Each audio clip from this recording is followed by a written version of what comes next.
안녕하세요. 셰프크루 대표 제일입니다. 자, 오늘은 제가 선정한 가장 요리 유학에 실패한 사례를 들면서 여러분들은 이런 학생이 되지 말자고 꼭 다짐해 주시길 바랍니다.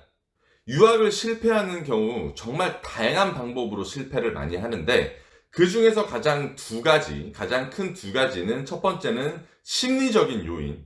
호주에 와가지고 나는 잘 적응을 못하고 외국 생활에서 참 어려움을 느끼는 분들이 굉장히 많습니다.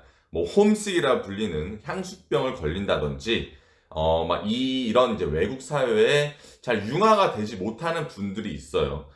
이런 것들은 어떻게 보면 좀 자연스러운 현상이지만, 두 번째로는, 영어 공부를 안 해서 나는 정확하게 본인 능력 저하에 대한 이유로 요리 유학을 포기하거나 아니면 실패하는 경우가 있죠. 한 예를 들어보겠습니다. 이 친구 같은 경우에는 한국에서부터 요리사가 되기 위해서 엄청나게 열정이 있었고, 누구보다도 요리사가 되기 위해서 책도 많이 봤다고는 해요. 저는 어학원을 다닐 때부터 공부가 어렵다, 영어를 자꾸 어떻게 공부를 해야 되냐라고 이제 자꾸 저한테 상담하시는 분들을 보면 사실은 영어 공부를 꾸준하게 안 하고 있으신 분들이 굉장히 많습니다. 그러니까 영어를 계속 꾸준하게 열심히 안 하니까 자기만의 방법을 찾아내기 참 어렵다는 거죠. 자, 어찌됐건 저찌됐건 요리 대학교에 입학을 해서 열심히 요리를 하고 열심히 직장 생활을 하지만 본인이 요리에 대한 열정이 있다는 것과 요리를 정말 좋아한다는 것과 사회생활, 즉 직장 생활을 해야 된다는 것은 조금 문제가 틀린 부분이 있어요. 아마 직장 전체에 요리 열정을 갖고 있는 사람들 중에서 본인이 가장 열정이 낮을 겁니다. 이 친구들의 비슷비슷한 문제가 영어를 원래 못했고 영어를 그렇게 공부를 안 했기 때문에 졸업시에 필요한 IELTS 6.0이라는 점수를 갖고 있을 리 만무합니다. 그게 무슨 뜻이냐? 보통 호주에서는 대학교를 마치면 1년 반 혹은 2년의 졸업생 비자를 줘요. 졸업생 비자 안에서는 풀타임으로 자기가 본인이 일을 할 수 있단 말이죠. 엄청나게 큰 혜택입니다. 정직원으로서 풀타임으로서 경력을 쌓을 수 있을 뿐더러 돈도 많이 모을 수가 있는 거죠. 하지만 이 친구는 그 6.0을 못 만들어서 이제 호주를 떠나야 되는 상황이 오는 거죠. 그러면 어떻게 하겠습니다? 어떻게 하겠습니까? 미국을 갑니까? 미국 비자가 나와야죠. 캐나다도 이민이 가능하다고 하지만 이 친구는 경력이 없죠? 어차피 캐나다를 간다는 말은 다시 요리 유학을 하거나 워킹 비자를 기다리거나 이런 상황이 오겠죠. 자, 유럽을 도전하려고 합니다. 그러면 말이 됩니까? 말이 안 되겠죠. 불어라든지 스페인어라든지 일단 언어적인 한계에 부딪힙니다. 자, 그런데 본인은 호주에서 요리대학교 2년제를 나왔어. 학교 다니면서 그래도 조금 레스토랑에서 일을 했어. 이력서에서는 어디 3개월 하지만 코미셰프, 어디 3개월 코미셰프. 또 졸업하고 나서 3개월 일했는데 풀타임으로 일하다 보니까 CDP도 적어놓습니다. 그래서 무슨 선택을 하느냐? 약간 이탈리아나 프랑스나 영국이나 이런 데서 단기 아카데미 코스를 들어갑니다. 왜냐? 외국에 또 있을 방법을 찾기 위해서 자신의 SNS나 이력을 보면 호주에 무슨 요리대학교를 나왔는데 또 프랑스에 뭐가 또 나왔어. 그럼 왠지 한국 사람한테는 있어 보이지 않습니까? 자, 면접을 본다고 생각을 해봅시다. 자, 내가 헤드셰프고 그 사람의 이력서를 받았어요. 자, 호주에서 도합 3년 반 정도를 있었다고 생각을 합시다. 랭귀지 스쿨 누구나 가는 거니까. 보통 이제 요리 학교를 다니면서 이제 경력이 있습니다. 봤더니 코미셰프 근데 경력은 짧아. 그럼 별로 인정을 안 해줍니다. 사정은 들어봐야 되겠지.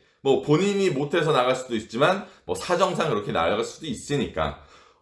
그런데 이력서를 보니까 CDP도 적혀있네? 여기서부터 뭔가 좀 이상하죠? CDP를 함부로 달 수 있는 위치가 아니지 않습니까? CDP라 하면 물론 외국에서는 CDP를 달기가 조금 수월합니다. 한 곳에서 오래 일했다 그러면 CDP라고 해요. 왜냐면 그 섹션 인차지를 하니까. 근데 고작 3개월, 4개월 이렇게 일하고 나서 CDP를 적어놓으면 본인을 조금 높이기 위해서 이렇게 딱 적어놨다 하지만 그 인터뷰를 보는 입장 혹은 보스의 입장에서 그걸 보면 사실은 조금 이제 치팅하는 거를 느낍니다. 자, 그래서 이번 영상에서 하고 싶은 말이 무엇이냐?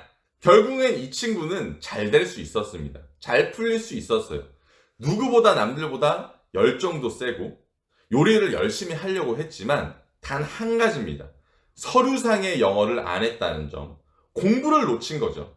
당연히 학생 비자로 와서 학생으로서의 할 가장 첫 번째 의무이자 가장 중요한 미션을 수행해내지 못했다는 겁니다. 그래서 남들은 모든 이득을 보면서 호주에 남아있으면서 경력을 채우고 돈을 벌면서 그 추후에 비자까지 준비하는 반면에 이 친구는 여태까지 내가 해온 말들이 있을 거 아니야. 나 요리에 대해서 이렇게 열정이 있어.